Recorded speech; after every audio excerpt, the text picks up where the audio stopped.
میں جانتا ہوں بڑے بڑے مولویوں کی اولاد میں وہ چیز نہیں ہے، وہ صلاحیت نہیں ہے، اور وہ تلاوت نہیں ہے، وہ خوش الحانی نہیں ہے۔ ایک بچے کی تلاوت میں نے سنی، دماغ میرا خراب ہو گیا، میں نہیں، سب کو اس نے ہلا کر کے رکھ دیا، جو مولوی میرے ساتھ تھے وہ بھی ہل گئے۔ ارے بابا اس کو دیکھ تو لوں، یہ کون ہے، دیکھ تو لے اس کو کون ہے۔ میں جلدی نکلا، چونکہ میرا بیان ہونے والا تھا، جا کر کے دیکھا کہ ایسا کالا خان، میں خود رنگ میں کالا سیاہ ہوں، لیکن یہ میری پگڑی ہے اسی طرح وہ، اللہ اللہ، اتنے بڑے بڑے اس کے ہونٹ، کھیل رہا تھا قرآن کے ساتھ، آپ جانیں گے بھی نہیں، وہ 17 کا قاری تھا اور مختلف لہجوں میں پڑھنے والا۔ جب تلاوت ختم کی تو میں نے کہا بچہ ادھر آ جاؤ، اس کو بلایا، بلا کر کے پوچھا بچہ کہاں کے ہو؟ کہنے لگے کہ سرباز کا ہوں۔ سرباز ایران کا ایک صوبہ ہے، یہاں کب سے پڑھتے؟ کہتے 4 سال سے پڑھ رہا ہوں۔ کیا کیا پڑھا؟ کہا ناظرہ پڑھا، حفظ کیا ہے، 17۔ یہ جو بڑے بڑے مولوی بیٹھے ہوئے کوئی 17 نہیں ہے، میں خود 17 نہیں ہوں۔ ہمارا نام بڑا ہوتا ہے، نہ مولانا تقی صاحب 17 ہے، نہ استاد سلیم اللہ عشرہ ہے، نہ مولانا بنوری 17 ہے، کوئی نہیں۔ اللہ کا دین ہے کہ اللہ جس کو دے دے، معمولی چیز نہیں ہے۔ بڑے بڑے بزرگ، نہ میرے بھائی مولانا طارق جمیل 17 ہے، نہ مولانا خورشید 17 ہے، کوئی بھی نہیں ہے۔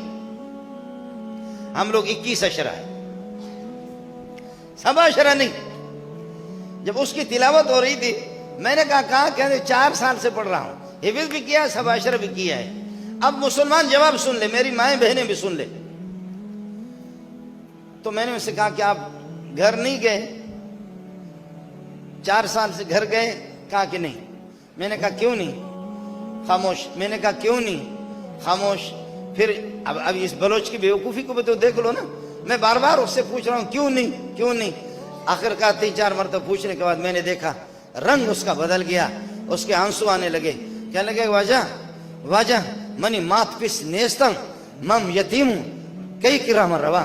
استاد جی میرے ماں باپ نہیں ہیں، میں یتیم ہوں، میں کس کے پاس چلا جاؤں؟ میں نے کہا اللہ اس کے جوتے مجھے مل جائے تو سر پہ رکھ لو۔ میرے اولاد کے اندر بھیک مانگ مانگ کر کے کروڑوں ہم خرچہ بھی کرتے ہیں، جی ہاں، اساتذہ کی تنخواہوں پر مدرسے پہ لگاتے، لیکن میرے بچوں میں وہ چیز نہیں ہے۔ وہ ہے حافظ ہے، مولوی ہے، لیکن میرے نبی نے فرمایا لا تجد فی مئۃ من الابل راحلۃ، ظاہر ہے کہ اونٹوں میں اونٹ، گھوڑوں میں گھوڑے ہوتے ہیں، فرمایا کہ 100 اونٹوں میں سواری کے قابل کوئی ایک ہی اونٹ ہو۔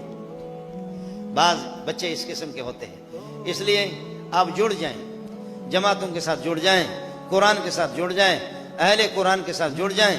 آپ کے بچے آپ کے گھر کے اندر، جس گھر میں اللہ کو گانے بھی بجتے ہیں، جس گھر کے اندر غیبتیں بھی ہوتی ہیں، جس گھر کے اندر، جن گھروں میں ہم مسلمانوں کی عزتوں سے کھیلتے رہتے ہیں، اس گھر میں یہ برائی کے جنازہ نکال دو، وہاں پر قرآن کو لاؤ، قرآن کو نافذ کر